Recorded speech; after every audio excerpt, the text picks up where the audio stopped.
건물 안으로 들어가자 간호사들이 저를 둘러쌌어요. 하얀 가운을 입은 사람들이 제 팔을 붙잡고 어디론가 데려갔습니다. 저는 소리쳤어요. 이게 무슨 짓이야? 아들아, 며느라가. 나 아무 데도 아픈 데 없어. 왜 나를 여기 두고 가려는 거야? 하지만 아들은 대답하지 않았습니다. 요양보호사가 전화를 받느라 잠시 한눈을 팔았습니다. 바로 그때였어요. 저는 재빨리 마당 뒤편으로 갔습니다. 개구멍 앞에 무릎을 꿇었어요. 온 힘을 다해 몸을 밀어 넣었어요. 옷이 찢어지는 소리가 났지만 상관없었어요. 그리고 마침내 밖으로 나왔습니다. 문이 벌컥 열렸습니다. 아들이 들어왔어요. 얼굴이 불그락푸르락했습니다. 아버지, 대체 무슨 짓을 하신 겁니까? 요양원에서 연락 와서 얼마나 놀랐는지 아세요? 아들아, 나는 그냥 집에 가고 싶었어. 내 집에. 집이요? 여기서 서울이 얼마나 먼데요? 혹시 너 내 상가 건물 때문에 그러는 거 아니냐? 뭐라고요? 내가 여기 갇혀 있는 동안 내 재산을 뭔가 하려는 거 아니냐고. 아들의 표정이 굳었습니다. 뭐라 대답하지 않았어요. 그 침묵의 의미를 알아보기 전 구독과 좋아요 부탁드립니다. 저는 올해 79살입니다. 아직 자전거도 탈 수 있고 혼자서 밥도 해먹고 평생 모아서 마련한 역세권 상가 건물도 관리하고 있었습니다. 그날도 아침은 평범했습니다. 아들이 며느리와 함께 제 방문을 두드렸어요. 아들이 말했죠. 아버지, 날씨 좋은데 설악산 단풍놀이 가실래요? 식당에서 맛있는 것도 먹고요. 단풍놀이라. 좋지. 나도 오랜만에 밖에 나가고 싶었어. 1년에 한 번 볼까 말까 한 아들인데 이렇게 먼저 나들이를 제안하다니. 속으로는 조금 이상하다 싶었지만 아들이 드디어 아버지 생각을 해주나 싶어 기뻤습니다. 차를 타고 한참을 달렸어요. 창밖으로 스쳐가는 풍경을 보면서 생각했죠. 역시 가을이 좋아. 오늘은 좋은 하루가 될 거야. 그런데 차가 멈춘 곳은 식당이 아니었습니다. 커다란 건물 앞이었어요. 간판에는 명품요 양병원이라고 쓰여 있었습니다. 아들아, 여기가 어디냐? 식당이 아니잖아. 아버지, 잠깐만 들렀다 갈 데가 있어서요. 금방 나올게요. 그런데 건물 안으로 들어가자 간호사들이 저를 둘러쌌어요. 하얀 가운을 입은 사람들이 제 팔을 붙잡고 어디론가 데려갔습니다. 저는 소리쳤어요. 이게 무슨 짓이야? 아들아, 며느라가. 나 아무 데도 아픈 데 없어. 왜 나를 여기 두고 가려는 거야? 하지만 아들은 대답하지 않았습니다. 며느리는 고개를 돌렸고요. 그들은 그냥 가버렸어요. 저를 그 낯선 곳에 혼자 남겨두고 말입니다. 그냥 덩그러니 요양병원 침대에 누워있게 된 겁니다. 처음 며칠은 정신이 없었습니다. 이게 꿈인지 생시인지 구분이 안 됐어요. 매일 아침마다 아들에게 전화를 걸었습니다. 아들아, 나야. 나 아픈데 하나도 없어. 제발 날 집에 데려가 줘. 아버지, 거기서 좀 쉬세요. 건강 검진도 받으시고요. 금방 모시러 갈게요. 또 금방이라는 말입니다. 며느리에게도 전화했어요. 며느리야, 나 정말 괜찮아. 아무 데도 안 아파. 내가 자전거도 탈 수 있는 거 너도 알잖아. 제발 아들한테 말 좀 해봐. 나 여기서 나가야 해. 아버님, 저희도 아버님 건강이 걱정돼서 그래요. 좀만 계세요. 좋은 곳이잖아요. 내 의지와 상관없이 갇혀 있는 곳이 좋은 곳입니까? 며칠 후 의사라는 사람이 왔습니다. 제게 여러 가지 질문을 했어요. 어르신, 오늘이 며칠인지 아세요? 여기가 어디인지 아시나요? 집 버리고 설악산 밑에 있는 요양병원이죠. 나 제정신이에요. 왜 다들 나를 환자 취급하는 거예요? 그런데 의사는 차트에 뭔가를 적더니 말했습니다. 어르신, 치매 진단이 나왔습니다. 가족분들이 잘 결정하신 거예요. 여기서 전문적인 케어를 받으시는 게 좋습니다. 치매라고요? 나를 치매 환자라고 했습니다. 천만의 말씀이에요. 이건 계획된 일이었습니다. 그리고 모든 게 이해가 됐습니다. 아들과 며느리가 왜 저를 여기에 두고 갔는지, 왜 제 전화를 피하는지. 단풍놀이는 핑계였고, 처음부터 저를 요양병원에 입원시키려던 계획이었던 거예요. 그날 밤, 저는 천장을 바라보며 생각했습니다. 아들아, 너가 정말 이럴 수 있니? 내가 평생 너를 키우고, 대학 보내고, 결혼시켰는데, 이게 내가 받을 대접이니? 가슴이 무너져 내렸습니다.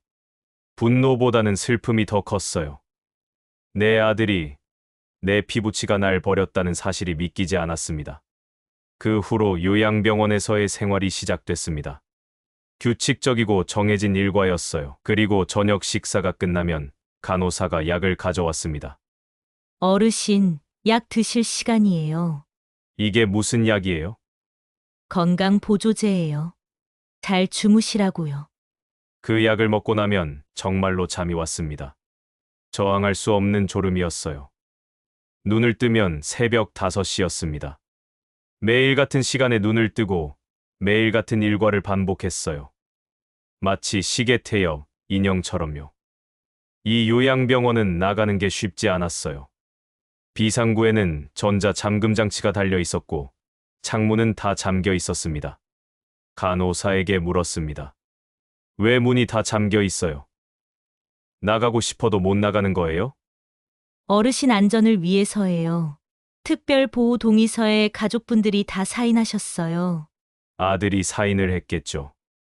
제 동의도 없이 말입니다. 저는 그때 깨달았어요. 여기는 병원이 아니라 감옥이구나.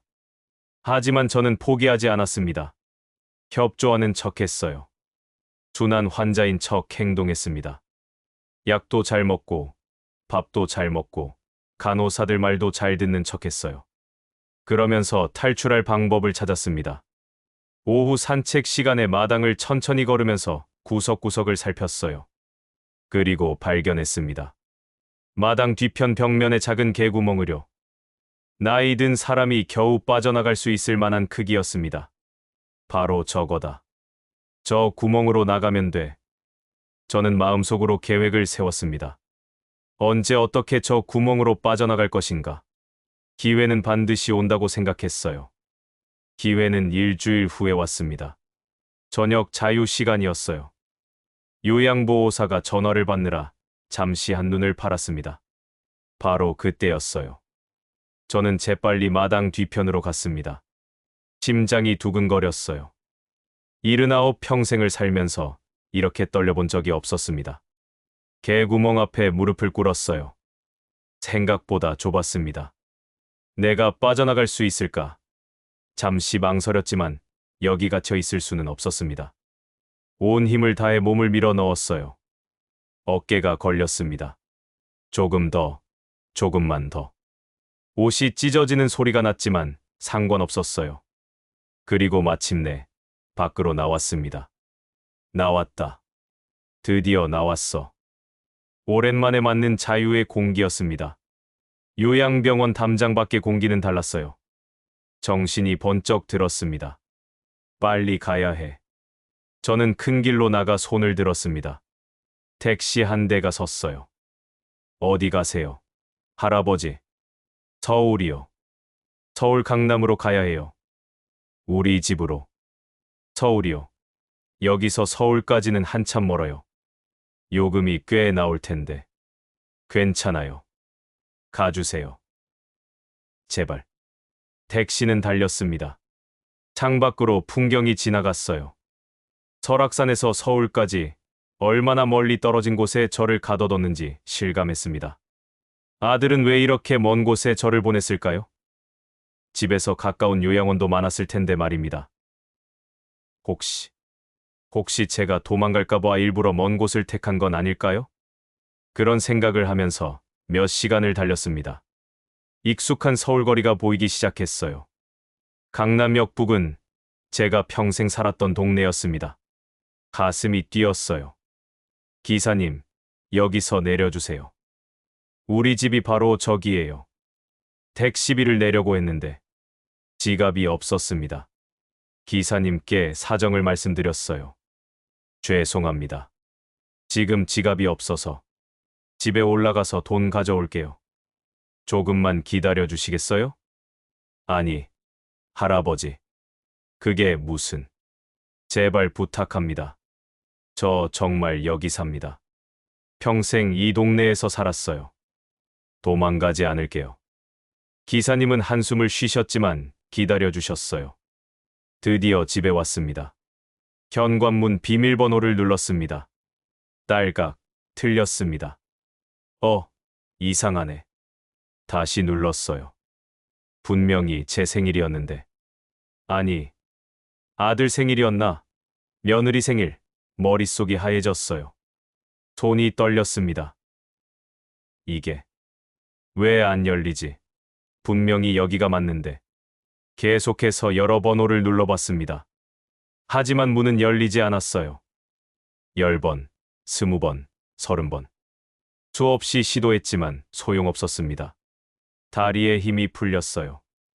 문 앞에 주저앉았습니다.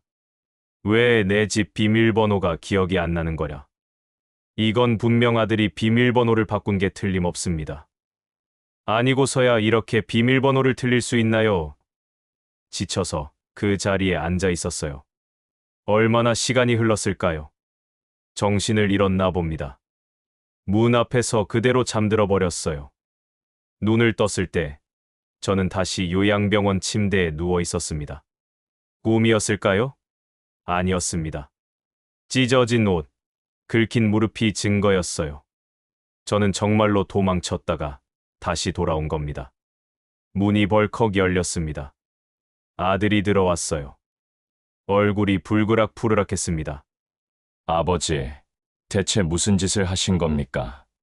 요양원에서 연락 와서 얼마나 놀랐는지 아세요? 아들아, 나는 그냥 집에 가고 싶었어. 내 집에. 집이요. 여기서 서울이 얼마나 먼데요? 택시 타고 오시면 어떡해요? 기사님이 경찰에 신고하려던 걸 제가 간신히 막았어요. 미안하다. 하지만 나는 아버지, 제발 가만히 계세요. 여기가 아버지한테 제일 좋은 곳이에요. 전문가들이 케어해주는 곳이라고요. 왜 그걸 모르세요? 아들의 목소리는 차가웠습니다. 걱정이 아니라 짜증이 섞여 있었어요. 아들의 그런 눈빛을 본 적이 없었습니다. 제 아들이 무서웠습니다. 아들아, 혹시 너 내 상가 건물 때문에 그러는 거 아니냐? 뭐라고요? 내가 여기 갇혀 있는 동안 내 재산을 뭔가 하려는 거 아니냐고. 아들의 표정이 굳었습니다. 뭐라 대답하지 않았어요. 그 침묵이 모든 걸 말해주는 것 같았습니다. 아버지, 그런 말씀 하지 마세요. 제가 언제 아버지 재산을 탐냈습니까? 저는 그냥 아버지 건강이 걱정돼서. 그럼 나를 집에 데려가. 너네 집에서 같이 살자. 그건 안 됩니다. 아버지, 우리도 직장 다녀야 하고 아버지를 24시간 케어할 수가 없어요. 여기가 제일 안전해요. 안전이라는 말. 그 말이 감옥이라는 뜻으로 들렸습니다. 아들은 곧 나갔어요. 저는 혼자 남았어요. 그날 밤, 저는 결심했습니다. 아들은 안 되겠구나. 딸에게 가야겠다. 딸은 착해. 오빠처럼 냉정하지 않아. 딸에게 가서 사정을 말하면 날 도와줄 거야. 그래, 딸한테 가자. 머릿속으로 계획을 세웠습니다. 이번에는 서울이 아니라 대전이에요. 딸이 사는 대전으로 가야 합니다. 하지만 조심해야 해요. 지난번처럼 저녁에 도망치면 금방 들킬 겁니다. 새벽에 가야 해요. 모두가 잠든 새벽에. 며칠을 기다렸습니다. 순한 환자처럼 행동했어요. 약도 잘 먹고, 밥도 잘 먹고, 간호사들 말도 잘 들었습니다. 요양보호사들이 안심하는 게 느껴졌어요. 어르신, 요즘 많이 안정되신 것 같아요. 잘 적응하고 계시네요. 그래래요. 여기도 나쁘지 않네요. 거짓말이었습니다. 매 순간이 고통이었어요. 하지만 참았습니다. 탈출하기 위해서요. 그리고 마침내 그날이 왔습니다. 저녁 약을 먹는 척하고 혀 밑에 숨겼어요. 간호사가 나가자 뱉어냈습니다. 잠들지 않아야 해요. 깨어 있어야 합니다. 자정이 지나고 새벽 1시, 2시. 복도가 조용해졌습니다. 간호사 당직실에서 불빛이 새어나왔지만 인기척은 없었어요. 저는 조용히 침대에서 일어났습니다. 슬리퍼를 신고 문을 열었어요. 삐걱 소리가 날까봐 천천히, 아주 천천히 열었습니다. 복도를 걸었어요. 심장 소리가 너무 커서 들킬까봐 무서웠습니다. 비상구 쪽으로 갔어요. 전자 잠금 장치가 있었지만 밀어보니 열리더라고요. 문을 열었습니다. 차가운 새벽 공기가 얼굴을 때렸어요. 자유의 공기였습니다. 저는 요양병원을 빠져나왔습니다. 이번에는 성공할 거예요. 반드시. 새벽 2시 반. 설악산 아래는 고요했습니다. 가로등 불빛만이 외로운 길을 비추고 있었어요. 저는 큰 길로 나가 택시를 기다렸습니다. 이 시간에 택시가 올까요? 추웠어요. 얇은 잠옷 차림이었거든요. 몸을 웅크리고 서 있었습니다. 10분쯤 지났을까요? 멀리서 불빛이 보였어요. 택시였습니다. 손을 들었어요.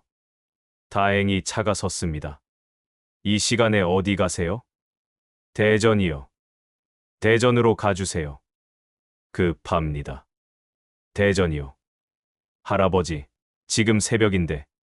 가족분들은 아세요? 네, 압니다. 딸한테 가는 겁니다. 제발 빨리 가주세요.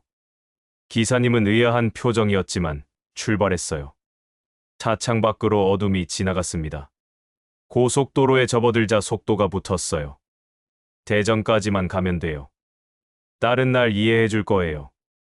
착한 우리 딸이니까. 몇 시간을 달렸을까요? 하늘이 조금씩 밝아오기 시작했습니다. 대전에 도착했어요. 기사님, 여기서부터는 제가 길을 알려드릴게요. 저기 아파트 단지로 들어가세요. 딸의 아파트 앞에 도착했습니다. 이번에도 지갑이 없었습니다. 기사님께 죄송했지만 어쩔 수 없었어요. 기사님, 정말 죄송합니다. 딸한테 돈 받아올 테니 잠시만 기다려주세요. 제가 정말 여기 살아요. 우리 딸이. 아니 할아버지, 이러시면 곤란한데요. 금방 내려올게요. 제발 부탁드립니다. 딸 내 집이었습니다. 손을 뻗어 초인종을 눌렀어요. 잠시 후 안에서 소리가 들렸습니다. 누구세요? 이 시간에. 딸아, 나야. 아빠야. 문이 열렸습니다. 잠옷 차림의 딸이 눈을 휘둥그레 뜨고 서 있었어요. 아버지, 여기까지 어떻게 오신 거예요? 딸아. 아빠 좀 도와줘. 제발. 딸은 저를 안으로 들였습니다. 거실 소파에 앉혔어요. 따뜻한 물을 가져다 주었습니다.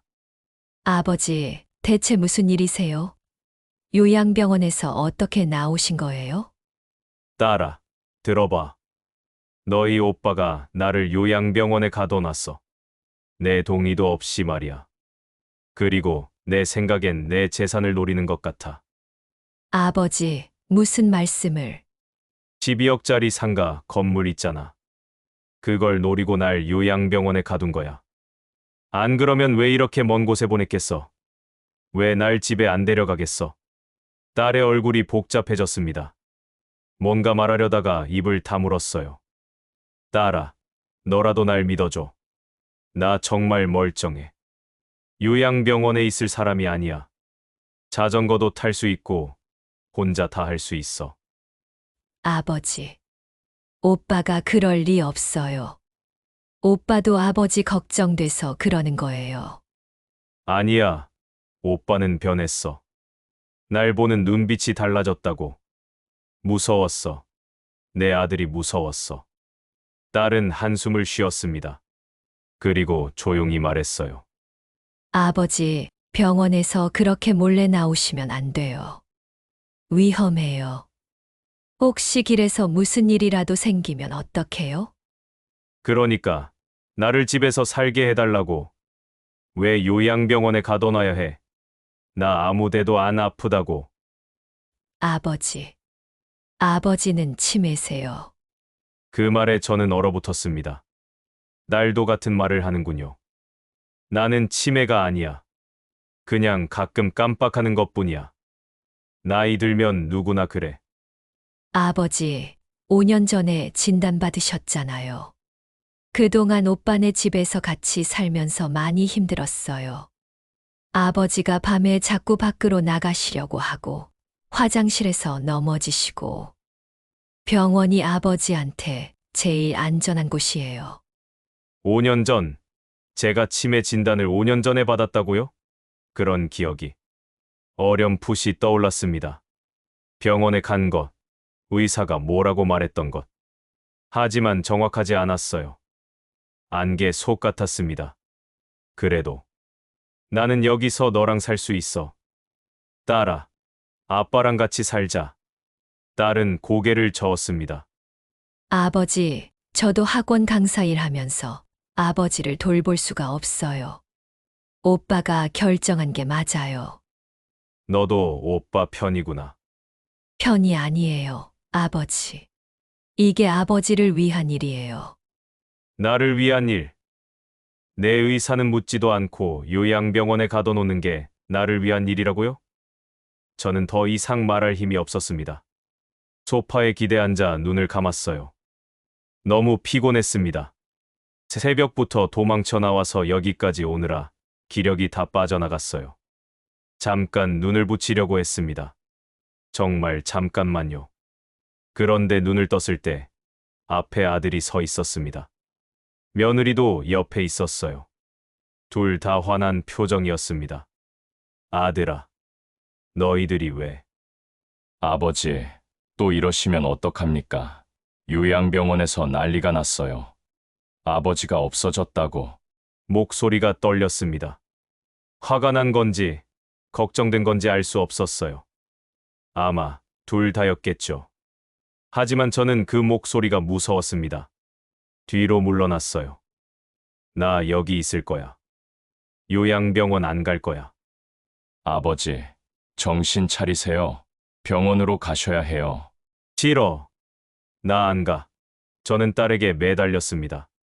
제발, 제발 날 도와달라고. 딸은 눈물을 글썽이며 고개를 돌렸어요.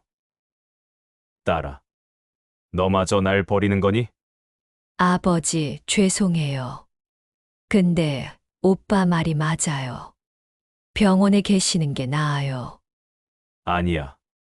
너희들 다 한 통속이구나. 내 재산을 노리고 날 가둬두려고. 아버지, 그런 말씀 하지 마세요. 아들이 소리쳤습니다. 그리고는 조금 진정하고 말했어요. 아버지, 오빠 말대로 병원에 계세요. 제가 곧 아버지 계신 병원으로 갈게요.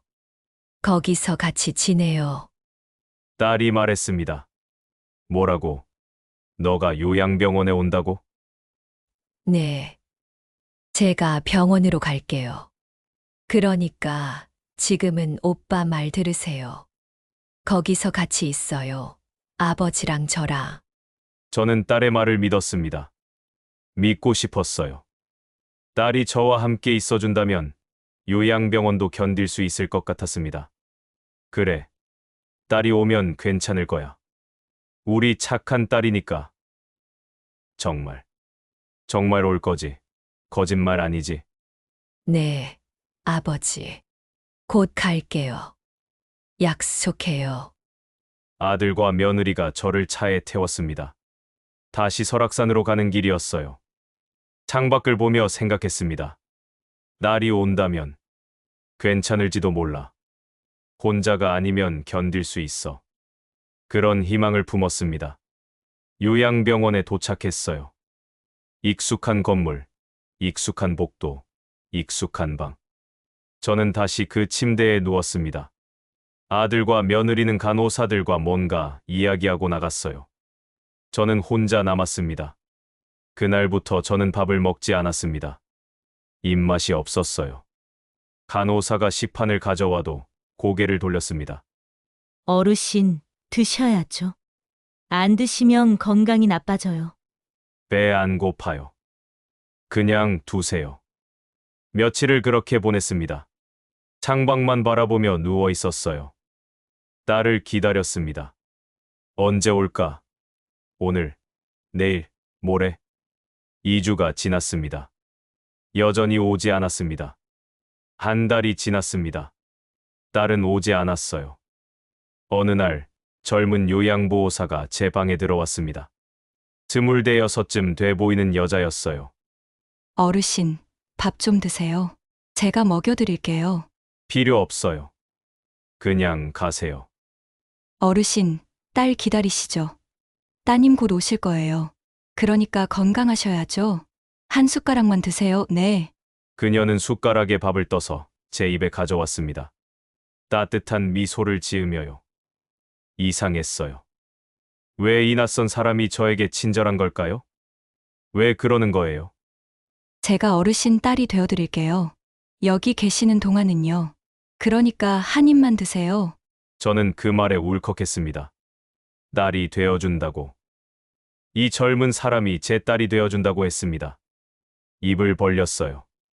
밥 한 숟가락이 들어왔습니다. 고맙습니다. 정말 고마워요. 천만에요. 어르신, 한 숟가락 더 드세요.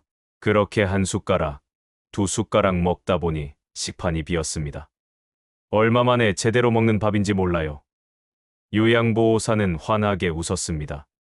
잘하셨어요, 어르신. 내일도 제가 와서 같이 먹을게요. 그날 이후로 그 요양보호사는 매일 왔습니다.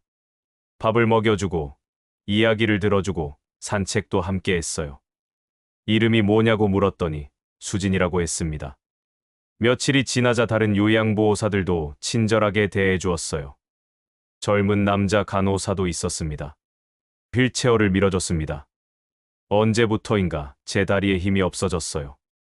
오래 걷기가 힘들었습니다. 그렇게 몇 개월이 흘렀습니다. 계절이 바뀌었어요. 가을이 지나고 겨울이 왔습니다. 창밖에 눈이 내렸어요. 하얀 눈을 보면서 생각했습니다. 내가 여기 온 지 벌써 얼마나 됐지? 정확히 기억이 안 났어요. 시간 감각이 흐릿했습니다. 요즘은 이상했어요. 저녁에 주는 약이 더 세진 것 같았습니다. 예전에는 약을 먹으면 밤새 잤는데 요즘은 점심때까지 자기도 했어요. 수진 씨, 약이 좀 센 것 같은데. 그래요? 제가 의사 선생님께 말씀드려 볼게요. 하지만 약은 바뀌지 않았습니다. 아니, 오히려 더 졸린 것 같았어요. 하루 중 깨어있는 시간이 점점 줄어들었습니다. 다음 날 아침, 수진이 왔습니다. 어르신, 주무셨어요? 아침 드실래요? 수진 씨, 내가 여기 온 지 얼마나 됐죠? 8개월쯤 됐어요. 시간이 어떻게 흘렀는지도 모르겠어요. 우리 아들이 언제 왔었죠? 지난주에 다녀가셨어요. 한 달에 한 번 정도 오세요. 그래. 오긴 오는구나. 네, 어르신. 아드님이 어르신 많이 걱정하세요. 그날 오후, 남자 간호사가 저를 마당으로 데려갔습니다. 날씨가 좋았어요. 봄이 온 것 같았습니다. 간호사님, 제가 아들이라고 불러도 될까요? 네, 그러세요. 저도 좋아요. 이름은 동훈이에요. 남자 간호사는 웃었습니다. 그리고 제 어깨를 토닥였어요. 따뜻했습니다. 저는 이제 알았습니다. 여기가 제 집이라는 것을. 수진이와 동훈이 그리고 다른 요양보호사들이 제 가족이라는 것을. 아들과 딸은 가끔 찾아오는 손님 같은 존재가 됐어요. 그래도 괜찮았습니다. 수진아, 내일도 올 거지? 네, 아버지. 내일도 올게요. 고맙다. 우리 딸. 잠이 왔습니다. 깊은 잠이었어요. 꿈속에서 저는 수진이와 동훈이와 웃고 있었습니다. 이렇게 평생 살아도 좋을 것 같았습니다. 이번엔 제 이야기를 들어주시겠습니까? 사람들은 제가 냉정하다고 합니다. 아버지를 요양원에 보낸 불효자라고도 하죠. 그날 밤을 잊을 수가 없어요. 새벽 2시쯤이었습니다. 휴대폰이 울렸어요. 요양병원에서 온 전화였습니다. 보호자님이신가요? 아버님이 병원에서 나가셨습니다. 네. 지금 뭐라고 하신 겁니까? 새벽 점호 시간에 확인했는데 안 계세요. CCTV를 확인해 보니 새벽 2시쯤 병원을 나가신 것 같습니다. 심장이 멎는 줄 알았습니다. 아버지가 또 나가셨다고요. 지난번에 이어 또요. 저는 급히 옷을 입고 나왔습니다. 그때 동생에게서 전화가 왔습니다. 오빠, 아버지가 우리 집에 오셨어. 대전까지, 설악산에서 대전까지. 얼마나 먼 거리입니까? 새벽에 79 노인이 혼자 택시를 타고 그 먼 길을 온 겁니다. 저는 아내와 함께 곧장 대전으로 향했어요. 차 안에서 아내가 말했습니다. 여보, 이러다 큰일 나겠어요. 아버님이 길에서 사고라도 나시면. 알아. 내가 더 잘 알아. 손이 떨렸습니다. 운전대를 잡은 손에 힘이 들어갔어요. 화가 났습니다. 아버지한테, 제 자신한테, 이 모든 상황에. 대전에 도착했을 때는 새벽 5시였습니다. 동생네 집 초인종을 눌렀어요. 문이 열렸습니다. 동생은 울먹이고 있었어요. 거실로 들어갔습니다. 아버지가 소파에서 주무시고 계셨어요. 평화로운 얼굴이었습니다. 하지만 저는 화가 치밀어 올랐습니다. 아버지, 일어나세요. 아버지가 눈을 뜨셨습니다. 저를 보시더니 움찔하셨어요. 무서워하시는 것 같았습니다. 그 눈빛을 보자 가슴이 찢어지는 것 같았어요. 제 아버지가 저를 무서워하다니. 아버지, 또 이러시면 어떡합니까? 요양병원에서 난리가 났어요. 아버지가 없어졌다고. 목소리가 떨렸습니다. 화가 나서가 아니었어요. 두려워서였습니다. 아버지가 길에서 쓰러지시면 어쩌나. 사고가 나시면 어쩌나. 그런 생각들이 머릿속을 가득 채웠어요. 아버지는 뒤로 물러나셨습니다. 나 여기 있을 거야. 요양병원 안 갈 거야. 아버지, 정신 차리세요. 병원으로 가셔야 해요. 싫어. 나 안 가. 딸아 좀 말해봐. 오빠한테 말해봐. 아버지가 동생에게 매달리셨습니다. 동생은 눈물을 흘리며 고개를 돌렸어요. 저는 더 이상 볼 수가 없었습니다. 동생이 아버지를 달랬습니다. 자신이 곧 요양병원으로 가서 같이 있겠다고 했어요. 물론 거짓말이었습니다. 동생도 학원 강사 일을 하면서 아버지를 돌볼 수는 없으니까요. 하지만 그때는 그렇게라도 해서 아버지를 병원으로 모셔야 했습니다. 아무 말씀도 하지 않으셨습니다. 백미러로 아버지를 봤습니다. 작아 보이셨어요. 저렇게 작은 분이셨나 싶을 정도로. 저는 생각했습니다. 내가 잘하고 있는 걸까? 이게 정말 아버지를 위한 일일까? 하지만 다른 방법이 없었어요. 우리 집에서는 아버지를 모실 수가 없었습니다. 5년 전으로 돌아가 봅니다. 아버지가 처음 치매 진단을 받으셨을 때였어요. 저는 믿고 싶지 않았습니다. 초기 치매입니다. 빠르게 진행될 수도 있으니 주의 깊게 지켜보셔야 합니다. 치매요? 우리 아버지가요? 그럴 리가 없습니다. 가족들이 함께 계시면서 케어를 해주시는 게 좋다고 의사가 말했습니다. 그래서 결심했습니다. 아버지를 우리 집으로 모시기로요. 아내도 동의했어요. 처음 몇 달은 괜찮았습니다. 아버지는 평소와 다름없으셨어요. 가끔 물건을 어디 뒀는지 잊어버리시는 것 빼고는요. 저는 생각했습니다. 이 정도면 할만해. 우리가 잘 돌보면 더 나빠지지 않을 거야. 하지만 시간이 지나면서 달라지셨습니다. 밤에 자다가 일어나서 밖으로 나가시려고 했어요. 나 가게 가야 돼. 문 열어야 한다고. 아버지, 지금 새벽 3시예요. 가게는 오래전에 정리하셨잖아요. 무슨 소리야. 내가 가게 안 열면 누가 열어? 아버지를 진정시키는데 1시간이 걸렸습니다. 다음 날 회사에 지각했어요. 그런 일이 일주일에 2~3번씩 반복됐습니다. 어느 날 밤, 아내가 울고 있었습니다. 아버님이 자꾸 밖으로 나가시려고 하셔서 현관문에 자물쇠까지 달았는데도 저도 잠을 못 자겠어요. 그리고 그 사건이 일어났습니다. 아버지가 화장실에서 넘어지신 거예요. 새벽에 일어나셔서 화장실에 가시다가 미끄러지셨습니다. 쿵 하는 소리에 깨서 달려갔어요. 아버지, 괜찮으세요? 다행히 큰 부상은 없었습니다. 하지만 저는 깨달았어요. 이렇게는 안 되겠다고. 아버지도 위험하고 우리 가족도 무너지고 있었습니다. 동생에게 전화했습니다. 우리 아버지 일로 상의할 게 있어. 무슨 일인데, 오빠? 요양병원을 알아봐야 할 것 같아. 우리 힘으로는 안 되겠어. 전화기 너머로 동생의 한숨 소리가 들렸습니다. 오빠도 많이 힘들었죠. 응. 근데 아버지한테는 어떻게 말씀드려야 할지 모르겠어. 그때 아내가 말했습니다. 단풍놀이를 간다고 하고 병원에 모시는 게 어떻겠냐고요. 직접 말씀드리면 아버지가 절대 안 가실 거라고요. 여보, 이건 아버님을 위한 일이에요. 전문가들이 케어해주는 게 아버님한테 더 안전해요.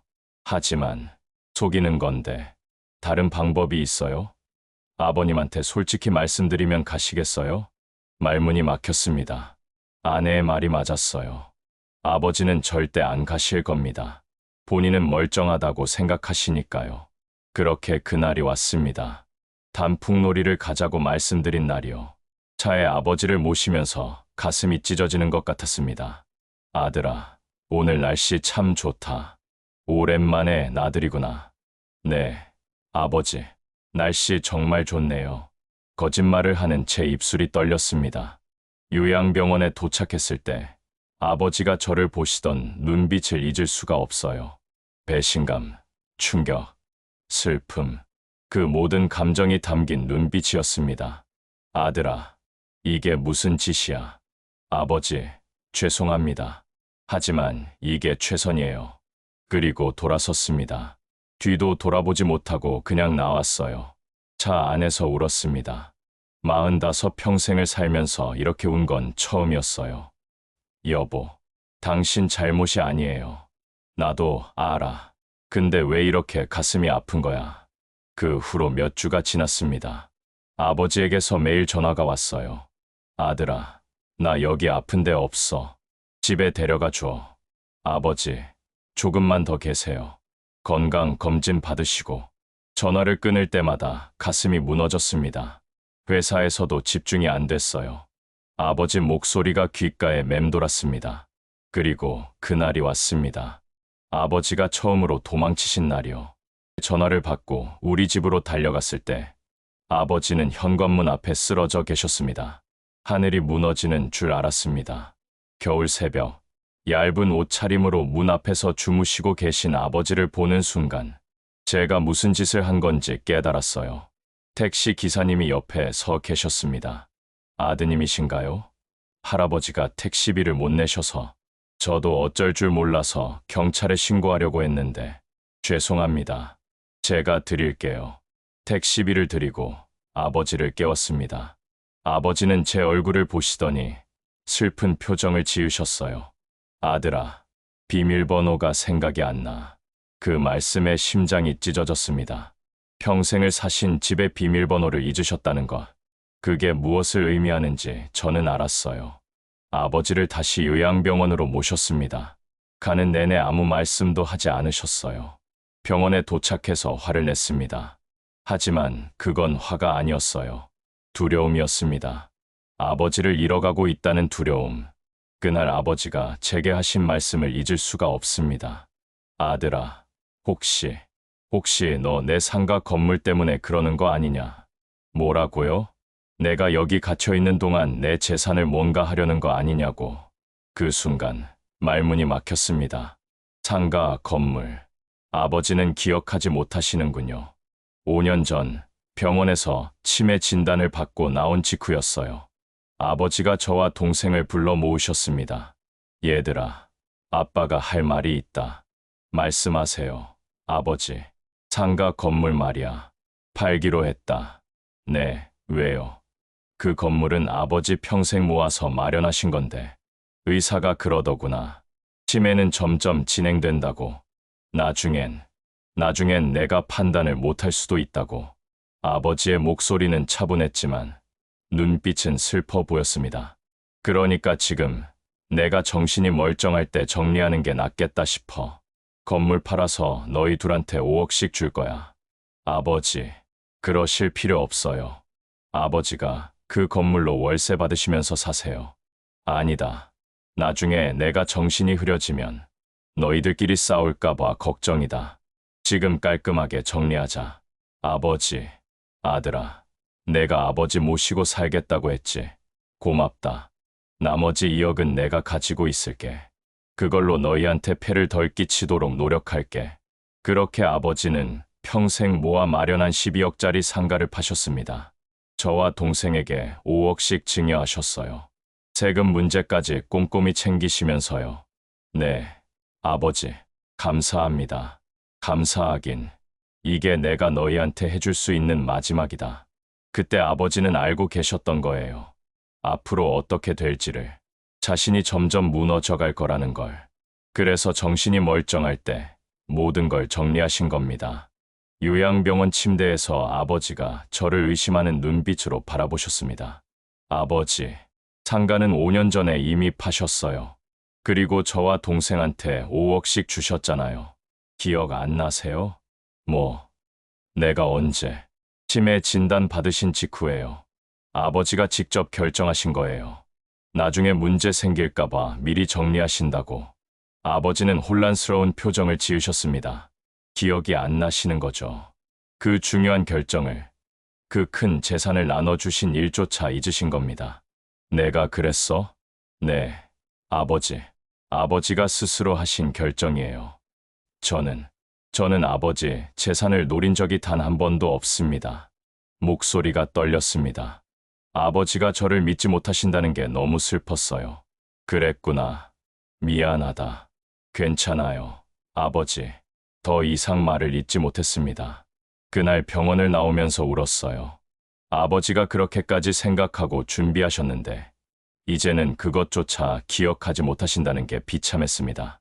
집으로 돌아오는 길, 아내가 말했습니다. 여보, 장인어른이 정말 현명하신 분이셨어요. 그때 미리 정리 안 하셨으면 지금 얼마나 복잡했겠어요. 그러게, 아버지는 다 아셨던 거야. 자신이 어떻게 될지. 아버지는 치매 진단을 받자마자 모든 걸 정리하셨습니다. 재산도, 법적 문제도, 심지어 자신이 살 곳까지 저희에게 폐를 끼치지 않으려고, 나중에 분쟁이 생기지 않도록요. 그 후로 몇 개월이 흘렀습니다. 저는 한 달에 한 번 아버지를 찾아뵙니다. 지난주에도 다녀왔어요. 아내와 함께요. 아버지, 저 왔어요. 누구? 저요. 아들이요. 아버지는 저를 한참 쳐다보시다가 고개를 끄덕이셨어요. 알아보신 건지 아니면 그냥 고개를 끄덕이신 건지 모르겠습니다. 아버지, 요즘 어떠세요? 밥은 잘 드세요? 응, 잘 먹어. 우리 딸이 잘 챙겨줘. 딸, 동생은 한 번도 오지 않았는데요. 제가 간호사에게 물었습니다. 아버지가 딸이라고 하시는 분이 누구죠?